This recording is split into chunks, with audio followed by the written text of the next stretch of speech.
बेचारी डुकरिया कह रही जवान है हमारी जैसी है। डुकरा बोलो हम देखा था।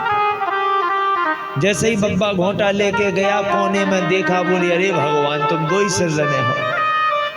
अरे ना तो ते डुकरिया है ना जवान बहू है, वहां पे एक बब्बा है घोंटा लाए हमारे जैसो मूछन वालों।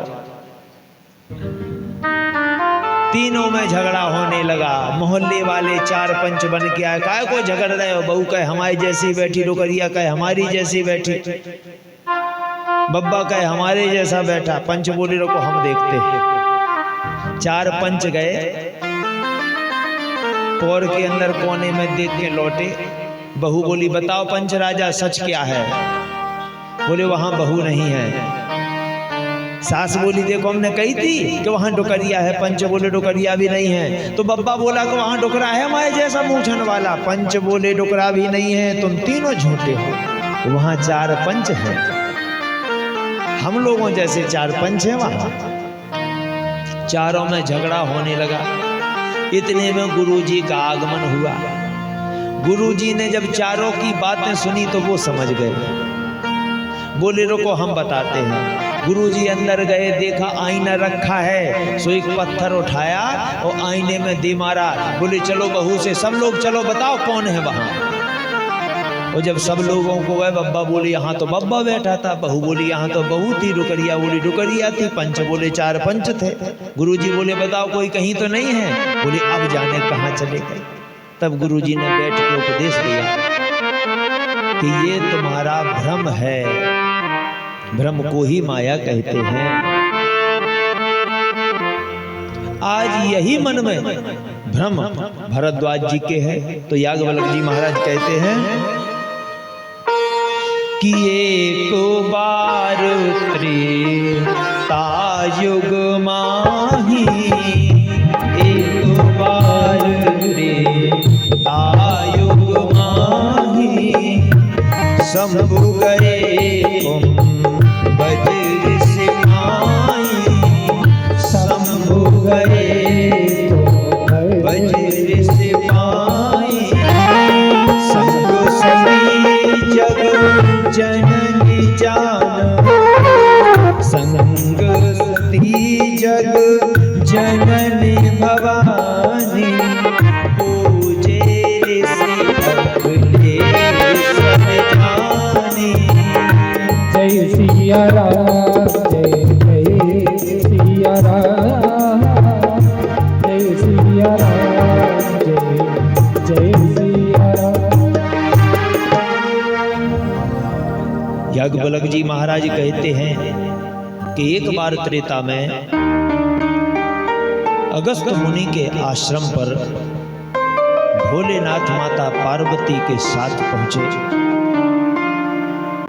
और अगस्त जी ने श्री राम कथा विस्तार से कही। कथा श्रवण करके जब भोलेनाथ माता पार्वती के साथ पुनः कैलाश के लिए लौटे तो मार्ग में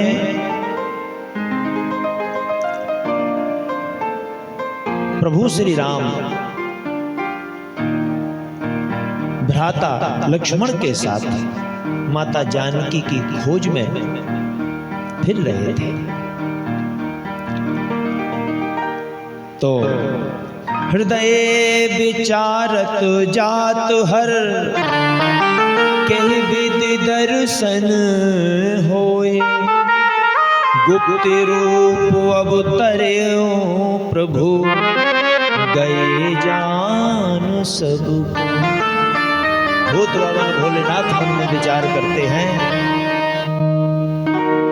कि दर्शन तो करना है और कोई जान भी ना जाए। जैसे ही भूत भावन भोलेनाथ ने प्रभु श्री राम को देखा तो मन ही मन बड़े प्रसन्न हुए और आंखों में प्रेम का जल भर आया कि भरी लोचन छवि सिंधु निहारी, और कुसुमय जान न कीन चिन्हारी। सोचते हैं कि ये समय उपयुक्त नहीं है क्योंकि भगवान गुप्त रूप प्रकटे हैं, मर्यादा की स्थापना करने आए हैं, इसलिए अपनी चिन्हारी नहीं बताई। तो माता सती सोचती हैं, माता सती सोचती हैं, एक तो मेरे पति जिनका नाम लेते हैं, निरंतर ध्यान करते हैं, वो कौन राम है, और एक ये नारी विरह में, ये नारी विरह में जो श्री राम घूम रहे हैं, ये कौन है? कि सती सुदशा शंभु के देखी, पूरी उपजा संदेह विशेखी। समझ गए कि सती के मन में संदेह उत्पन्न हो गया है। एक तो वह अजन्मा जिनका नाम हमारे पति लेते हैं, और एक ये राम, मन में बड़ी संशय। तब शिव जी ने कहा कि एक काम करो, ज्यादा परेशान होने की आवश्यकता नहीं है। सब समझ गए, कहने लगे सती, यदि मन में ऐसा तुम्हारे है, संदेह है, तो परीक्षा ले लो, दूध का दूध पानी का पानी हो जाएगा। माता सती जब परीक्षा लेने के लिए चली, तो माता जानकी का रूप धारण किया। सामने से प्रभु श्री राम ने जब माता सती को देखा, तो यद्यपि प्रगट न कहे भवानी, हर अंतर्जामी सब जानी। तब प्रभु श्री राम ने कहा कि जोरि पानि प्रभु कीनो प्रणामो, पिता समेत लीनो निज नाम। कहा, अरे दक्ष कुमारी, इस निर्जन वन में कहाँ भ्रमण कर रही हो, और वृक्ष केतु कहाँ है, तुम्हारे पति देव कहाँ हैं? इतनी बात सुनी, अरे माता सती भौचक्की रह गई, वहां से भागी। रास्ते में देखा कि जहां देखो वहां प्रभु श्री राम और माता जानकी और पीछे लक्ष्मण दिखाई दिए। जहां देखो, आंख बंद करें तो भी दिखाए, आंख खोलें तब भी दिखाए। दौड़ी दौड़ी शिव जी के पास गई। शिव जी ने कहा, क्यों ले ली परीक्षा? नहीं नहीं, परीक्षा नहीं ली, हमने आपकी तरह प्रणाम किया था बस। झूठ भी बोले। शिव जी बोले, ठीक है। अब शिव जी तो सब जानते हैं। बट वृक्ष के नीचे बैठे थे। भोले बाबा ने कहा, चलो सती कैलाश चलें। रास्ते में आकाशवाणी हुई, क्योंकि शिव जी ने मन ही मन त्याग कर दिया माता सती का। देखो, हर कथा हमें कुछ ना कुछ संकेत करती है। हम यदि उस संकेत को समझें तब हमारे जीवन में बदलाव होगा, अन्यथा नहीं। अब बताओ, ये कथा संकेत यहां क्या कर रही है? गुरु शंकर रूपणम। शिव जी कौन है? गुरु।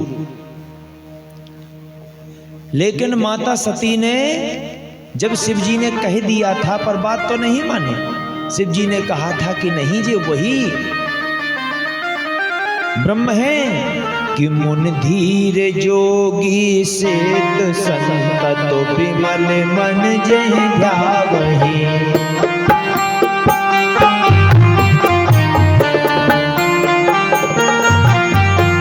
कही नीति निगम पुराण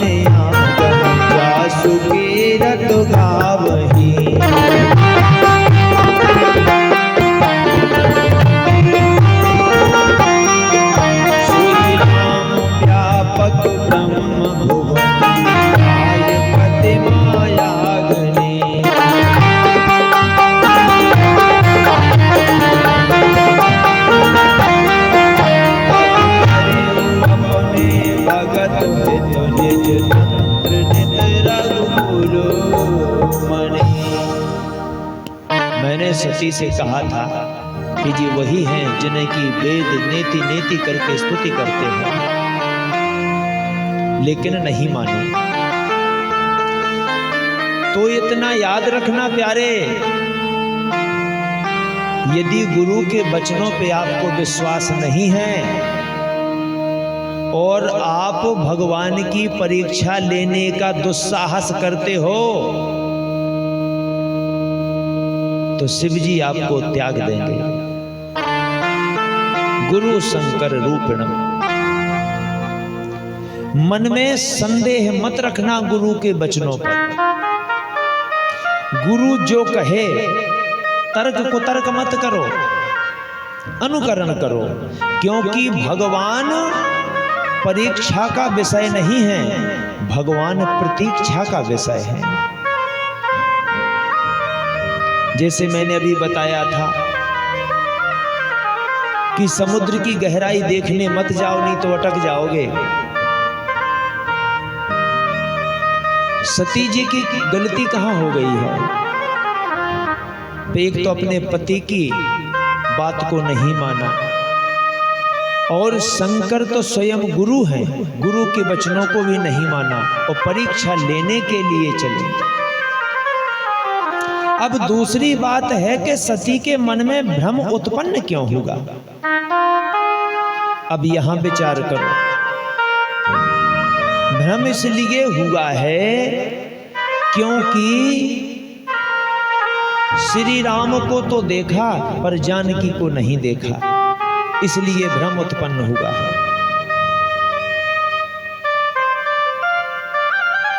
भगवान कौन है? श्री राम। और जानकी कौन है? भक्ति। यदि भक्ति की दृष्टि से भगवान को देखोगे तो कभी भ्रम नहीं होगा। गुरु के वचनों पे विश्वास करके भक्ति करोगे, भगवान पे कभी भ्रम नहीं होगा। देखो यहां सती जी को भोलेनाथ पे भरोसा नहीं है, भ्रम हुआ। और वहां किष्किंधा में सुग्रीव को भ्रम हुआ, पर हनुमान जी के वचनों पे भरोसा है, इसलिए वहां मैत्रता हुई है पर त्यागा नहीं है सुग्रीव को। और भ्रम क्यों हुआ? क्योंकि बिना जानकी के यहां सती जी ने देखा और बिना जानकी जी के वहां सुग्रीव ने देखा। यानी बिना भक्ति के भगवान को देखोगे तो तुम्हारे मन में भ्रम उत्पन्न होगा ही। और यदि भगवान की परीक्षा लेने की चेष्टा करोगे तो शिव जी से भी त्यागे जाओगे, गुरु की शरण से भी दूर हो जाओगे, वंचित हो जाओगे। लेकिन महाराज रावण जैसा चेला हो, रावण को सबने समझाया पर शिव जी ने कभी नहीं समझाया। एक बार नारद जी ने पूछा, प्रभु मंदोदरी रावण को समझाती है, हनुमान जी रावण को समझाते हैं, अंगद जी रावण को समझाते हैं, सब समझाने पे लगे, लेकिन आपका तो चेला है, आप क्यों नहीं समझाते? तब शिव जी बोले, सब समझाते हैं इसीलिए तो रावण समझ नहीं रहा है। सब समझाते हैं इसलिए रावण समझ नहीं रहा है, क्योंकि जो अपने आप में समझदार होता है उसकी समझ से दूर हो जाती है, वो किसी की समझता ही नहीं है। इसलिए जब कोई ना समझे तो स्वयं समझ जाना चाहिए, इसलिए हम कभी नहीं समझाते। बोले एक बार तो समझाना चाहिए। बोले क्या समझाएं? एक बार रावण आया, कैलाश को उठाया, जैसे ही हलचल मची, नंदी बोले बाबा हलचल मच रही है। बोले चेला आ गया होगा, भैया मोबाइल लगा के बैठ जाओ। बोले हलचल मचाने वाला आया होगा। देखा कि रावण नीचे से कैलाश उठा रहा था। शिव जी ने रावण से कहा, चेला, अरे जब छोटे बड़ों के आगे प्रणाम करते हैं तो बड़े उठा लेते हैं कंधा पकड़ के। चेला प्रणाम करता है तो गुरु से उठा लेते हैं। परंपरा तो ये है। रावण बोला, गुरुदेव, वो जब चेला समर्थवान हो, जो गुरु ही को उठाने की सामर्थ्य रखता हो, हम तो और आपको कष्ट देना नहीं चाहते हैं कि हम आपको झुकें फिर आप हमें पकड़ के उठाओ, इसलिए हमने पूरा कैलाश ही समेत उठा लिया और सिर पे रख लिया। बोले, तुम हमसे बड़े सामर्थ्यवान हो? बोले, और का? बोले, कैसे? बोले, तुम पंचानन और हम दशानन, हम तो तुमसे दूने हैं। और जब चेला अपने आप को गुरु से दोगुना समझने लगे, गुरु को उसी दिन समझ जाना चाहिए, कैसे समझाना बेकार है। अब ये समझने वाला नहीं है। अपन गाते ना, एक आनन चतुरानन पंचानन राजे, तुम पंचानन हम दशानन। नारद जी बोले, सो इसमें कौन सी बड़ी बात है, जा तो तुम्हारी परंपरा है। बोले, कैसे? बोले, तुम्हारे बब्बा एक आनन, तुम्हारे पिताजी चतुरानन यानी ब्रह्मा जी, और बोले तुम पंचानन 5 मुख वाले, और बोले तुम्हारा बेटा षडानन और चेला दशानन। देखो तो जाओ उन्नति सिरों की। सो महाराज तुम्हारी तो लीला ही अजब है।